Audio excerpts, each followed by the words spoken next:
விஜய் அவர்கள் என்னைக்கு இது என்னுடைய கட்சின்னு பிலீவ் பண்றாரோ அன்னைக்கு தான் இதெல்லாமே மாறும்.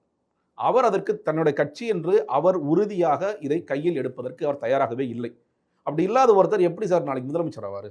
இல்ல அதான் தன்னை முதலமைச்சரா அறிவிக்கிறவருக்கு இந்த இந்த நாலேஜ் கூட இல்லாம இருக்குமா சார்? சார் இருக்கே சார். அதானே நீங்க என்ன சொல்றேன்? நீங்க என்னைக்கு அவர் வெளிப்பட போறார்? சார் இப்போ ஒரு பிரச்சனை வருது.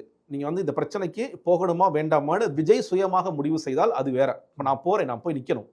இல்ல ஜான் என்ன சொல்றீங்க? புசி என்ன சொல்றீங்க? இல்ல நீங்களா ஏதாவது சொல்றீங்கன்னா அதுக்கப்புறம் நான் கேட்டுட்டு அதை செயல்படுவேன் அப்படின்னு இருந்தீங்கன்னா அது எப்படி சார்? முடிவு எடுத்துட்டு இந்த முடிவெடுத்த பிறகு இதுல சிக்கல் ஏதாவது வருமா? அணுக்களை நடந்திருக்கு. நம்ம நாம அறிக்கை கொடுக்கணும். இந்த அறிக்கை கொடுக்கும்பொழுது எதை சேர்க்கலாம், எதை நீக்கலாம், எப்படி கொடுக்கணும் அப்படிங்கறது பேசுறது சரி. இது கண்டன ஆர்ப்பாட்டம் செய்யணுமா வேண்டாமா? நம்ம கட்சிக்காரங்க மட்டும் போய் பார்த்தா போதுமா? இப்படின்னு டிஸ்கஷன் பண்ணிங்கன்னா ஜான் ஏதாவது சொல்லுவாரா? புசியானது ஏதாவது சொல்லுவாரா? அதை கேட்டுட்டு நம்ம செயல்பட்டா மட்டும் போதும்னு ஒரு தலைவர் இருக்கிறதா இன்னைக்கு மிகப்பெரிய சிக்கலாக இருக்கிறது. அவர் ஆரம்பத்திலிருந்தே அப்படிதான் சார். அவர் சினிமா லாங்குவேஜ்லேயே சொல்றேனே, இந்த படத்தோட டைரக்டர் ஜான் ஆரோக்கியசாமி. இந்த படத்துல நம்ம ஒரு ஆக்டர். அவர் என்ன சொல்றாரோ அதை வந்து நம்ம நடிச்சுட்டு, அதுவும் எந்த நேரத்தில் சொல்றாரோ அந்த நேரத்தில் மட்டும் ஸ்கிரிப்ட்ல என்ன இருக்கோ அதை மட்டும் நடிச்சுட்டு போனா போதும் அப்படிங்கிற ஒரு மனப்பான்மையில் இருக்கிற. அதான் சொல்றேன். இல்ல இந்த படத்தோட எல்லாமே நீங்க தான். இந்த படத்தோட ப்ரொடியூசர், இந்த படத்தோட டைரக்டர், இசையமைப்பாளர், ஒளி எல்லாமே நீங்க மட்டும்தான்.